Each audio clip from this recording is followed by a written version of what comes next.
ಮೊನ್ನೆ ಅಮ್ಮಸಾಹೇಬ್ ಬಲ್ಲಿ ಅವರು DCC ಬ್ಯಾಂಕ್ನಿಂದ ರೈತರಿಗೆ ಸಾಲ ಕೊಟ್ಟರು. ಇದು ಅಭಿವೃದ್ಧಿ ಹಂಗೆ ಹೇಳಿಲ್ಲ, ಲಿಮಿಟ್ ಇದೆ ಅದಕ್ಕೊಂದು. ಆ ಲಿಮಿಟ್ವರೆಗೆ ನಾವು ಕೊಡೋಣ, ಕೊಟ್ಟ ಮ್ಯಾಗ ಕಮರ್ಷಿಯಲ್ ಕೊಡೋಣ, ಬೇರೆ ಬ್ಯಾಂಕೆಲ್ಲ ಕಮರ್ಷಿಯಲ್ ಕೊಡ್ತಾರೆ ಅಂತ ಅವ್ರು ಹೇಳಿದಂಥ ಉದ್ದೇಶ ನನಗೆ ಗೊತ್ತಿದ್ದಾಗ ಅವ್ರಿಗೆ ಗೈಡ್ಲೈನ್ಸ್ ಇದೆ. RBIದವರು ನಬಾರ್ಡ್ದವರು ಒಂದು ಗೈಡ್ಲೈನ್ಸ್ ಕೊಟ್ಟಿರ್ತಾರೆ, ಇಷ್ಟು ನೀವು ಕೊಡಲೇಬೇಕು ರೈತರಿಗೆ. ಅದು ಕೊಟ್ಟ ಮ್ಯಾಗೆ ಉಳಿದಿದ್ದು ಈಗ ಹೆಂಗಾರೆ ಆಲ್ರೆಡಿ ಕೊಡ್ತಾ ಇದ್ದಾರೆ. ಈಗ ಬೇರೆ ಬೇರೆ ಶುಗರ್ ಫ್ಯಾಕ್ಟ್ರಿಗೆ ಕೊಡ್ತಾರೆ, ಮೆಡಿಕಲ್ ಕಾಲೇಜ್ ಕೊಟ್ಟಿದ್ದಾರೆ, ಹೋಟೆಲ್ಗೆ ಕೊಟ್ಟಿದ್ದಾರೆ, ಮಾಲಿಗೆ ಕೊಟ್ಟಿದ್ದಾರೆ, ಮತ್ತು ಇನ್ನೊಂದು ಇಂಡಸ್ಟ್ರಿಗೆ ಕೊಟ್ಟಿದ್ದಾರೆ. ಸೊ ಅವ್ರು ಹೇಳುವಂಥ ಉದ್ದೇಶ ರೈತರಿಗೆ ಎಷ್ಟು ನಮಗೆ ಕೋಟ ಇದೆ ಅಷ್ಟು ಕೊಡೋಣ ಅಷ್ಟೇ. ಯಾಕಂದ್ರೆ ಅವರು ಹೆಚ್ಚಿಗೆ ಕೊಡ್ಲಿಕ್ಕೆ ಆಗೋಲ್ಲ. ಒಂದು ರೈತರಿಗೆ ಇಷ್ಟು ಕೊಡಬೇಕಂತ RBI ಗೈಡ್ಲೈನ್ಸ್ ಇದೆ, ನಬಾರ್ಡ್ಸ್ ಗೈಡ್ಲೈನ್ಸ್ ಇದೆ, ಅಷ್ಟು ಕೊಡ್ತಾರೆ, ಕೊಡಲೇಬೇಕು. ಯಾಕಂದ್ರೆ ಅವ್ರು ರೈತರ ಬ್ಯಾಂಕ್ ಅದು. ರೈತರಿಗೆ ಕೊಟ್ಟರೆ ಲಾಸ್ ಲಾಸ್ ಆದ್ರೂ ಕೊಡಬೇಕೆ, ಲಾಸ್ ಇಲ್ಲಕ್ಕೂ ಕೊಡಬೇಕು. ಯಾಕಂದ್ರೆ ರೈತರದ್ದು ಅದು ಅವರು ಲಾಸ್ ಇದ್ರೆ ಕೊಡಬೇಕು, ಅದು ಅವ್ರ ಡ್ಯೂಟಿ ಅಲ್ಲ. ಅದು ಅದಕ್ಕೆ ತುಂಬಲಿಕ್ಕೆ ನೋಡ್ಲಿಕ್ಕೆ ಕೇಂದ್ರ ಸರ್ಕಾರ ಇದೆ, ರಾಜ್ಯ ಸರ್ಕಾರ ಅವ್ರು ನೋಡ್ಕೊತಾರೆ. ಅಷ್ಟು ಕೊಟ್ಟ ಮ್ಯಾಗ ನಾವು ಬೇರೆ ಕೊಡೋಣ ಅಂತ ಅವ್ರು ಹೇಳಿರ್ಬೇಕಂತ ನನ್ನ ಭಾವನೆ. ಲಾಸ್ ಆದರೂ ಕೊಡಬೇಕಾದ್ರೆ ಅದೇನು ಪ್ರಶ್ನೆ ಇಲ್ಲ.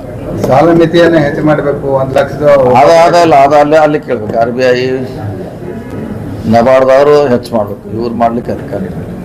ನಿನ್ನೆ ಚಂದ್ರರಾಜ್ ಹಟ್ಟಿಗಳಿವರು ಶಿವಕುಮಾರ್ ಅವರಿಗೆ ಒಳ್ಳೆ ಸುದ್ದಿ ಭಾಳ ಬೇಗ ಬರಲಿದೆ, ಎಲ್ಲ ಫಲಪ್ರದ ಮಾತುಕತೆ ಫಲಪ್ರದ ಆಗಿದೆ ಹೈಕಮಾಂಡ್ ಮಟ್ಟದಲ್ಲಿ. ಪಕ್ಷಕ್ಕಾಗಿ ಸಾಕಷ್ಟು ಸಮಯ ಹತ್ತಿರ ಬಂದಿದೆ, ಶುಭಗಳಿಗೆ ಹತ್ತಿರ ಬಂದಿದೆ. ಅದ್ರ ಬಗ್ಗೆ ನಮಗೇನು ಗೊತ್ತಿಲ್ಲ, ಅದ್ರ ಬಗ್ಗೆ ನಾವೇನು ರಿಯಾಕ್ಟ್ ಮಾಡೋದಿಲ್ಲ.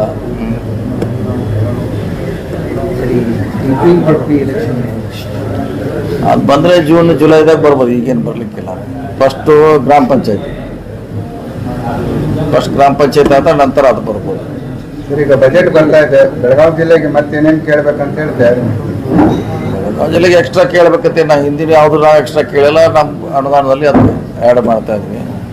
ಸೊ ಬರಲಿ, ನಮಗೆ ಅಲರ್ಟ್ ಮಾಡಲಿ ಅವರು. ನಮ್ಗೆ ಅಲರ್ಟ್ ಮಾಡಿದ್ಮೇಲೆ ನಾವು ಅದಕ್ಕೆ ಯಾವುದು ಬೇಕೋ ಕೊಡ್ತೀವಿ. ನಮ್ಮ ಇಲಾಖೆಯಿಂದ ಎಲ್ಲ ರಸ್ತೆ ಬ್ರಿಡ್ಜಸ್ಸು ತೊಳ್ತಾ ಇದ್ದೀವಿ. ಸೊ ನಾವು ಬೆಳಗಾವಿ ಜಿಲ್ಲೆ ಸದ್ಯಕ್ಕೆ ಯಾವುದೂ ಇಲ್ಲ. ಅವರವರು MLAಗಳು ಕೊಡಬೇಕಾಗಿದೆ. ಕೆಲವರು ಆಯಾ ಇಲಾಖೆ ಕೊಟ್ಟಿದ್ದಾರೆ, ಕೆಲವರು ನೇರವಾಗಿ. ಹೆಚ್ಚು ಕೊಟ್ಟದ್ದು ನೀರಾವರಿಗೆ ಕೆರೆ ತುಂಬುವ ಯೋಜನೆ ಕೊಟ್ಟಿದ್ದಾರೆ. ಸೊ ಅದು ಯಾಕಂದ್ರೆ ಅವ್ರ ಕಾನ್ಸ್ಟಿಟ್ಯೂನ್ಸಿಗೆ ಸಂಬಂಧಪಟ್ಟದ್ದು ನೇರವಾಗಿ ಅವ್ರು ಕೊಡ್ತಾರೆ. ಸೊ ಅದು ಹೆಚ್ಚು ಡಿಮಾಂಡ್ ಇರೋದು ನೀರಾವರಿ, ಕೆರೆ ತುಂಬುವುದು ನಮ್ಮ ಜಿಲ್ಲೆಯಲ್ಲಿ. ಸರ್, ಈಗ